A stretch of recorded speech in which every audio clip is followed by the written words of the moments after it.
ভাই ফেসবুকের ভিডিও কেন গুলা হয় আজকে আপনাদেরকে সেটাই বলে দেবো ভাই। ফেসবুকের ভিডিও কেন গুলা হয়, তোমরা সবার প্রথম ফেসবুক প্রোফাইলে চলে যাবা।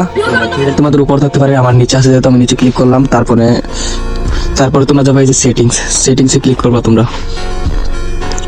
তো সেটিংসে যাওয়ার পর তোমরা একটু লক্ষ্য করে দেখলে এখানে বুঝতে পারবা যে এখানে মিডিয়া লেখা। মিডিয়াটা তোমরা অবশ্যই দেখতে পাচ্ছ যে এখানে মিডিয়া লেখা। তোমরা জাস্ট মিডিয়ার উপরে ক্লিক করে দাও। ক্লিক করে দেওয়ার পর সর্বপ্রথম এখানে কি অপটিমাইজড, এটা তোমরা অবশ্যই অন রাখবে। এটা তোমাদের ভিডিওর ক্ষেত্রে খুব গুরুত্বপূর্ণ। তো 2 নাম্বার ডেটা সেভার, এটা তোমরা অফ রাখবে সবসময়, সর্বদা ডেটা সেভার অফ রাখবা।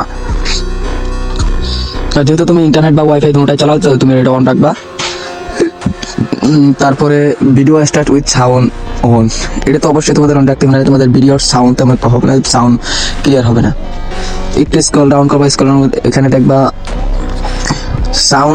সাউন্ড ইন দ্য অ্যাপ, এটা তোমরা অবশ্যই অন রাখবা। একটু স্ক্রল ডাউন করে দেখবা এই যে এটা ক্লাসিক ক্যাপশন, এটা তোমরা অবশ্যই অন রাখবা, কারণ ভিডিওর ক্ষেত্রে তোমাদের খুব গুরুত্বপূর্ণ, তোমাদের ভয়েসের ক্ষেত্রে। ভাই এই ভিডিওটা যদি ভালো লাগে, বেশি কিছু না ভাই, শুধু একটা ফলো দিলেই হবে ভাই। ধন্যবাদ।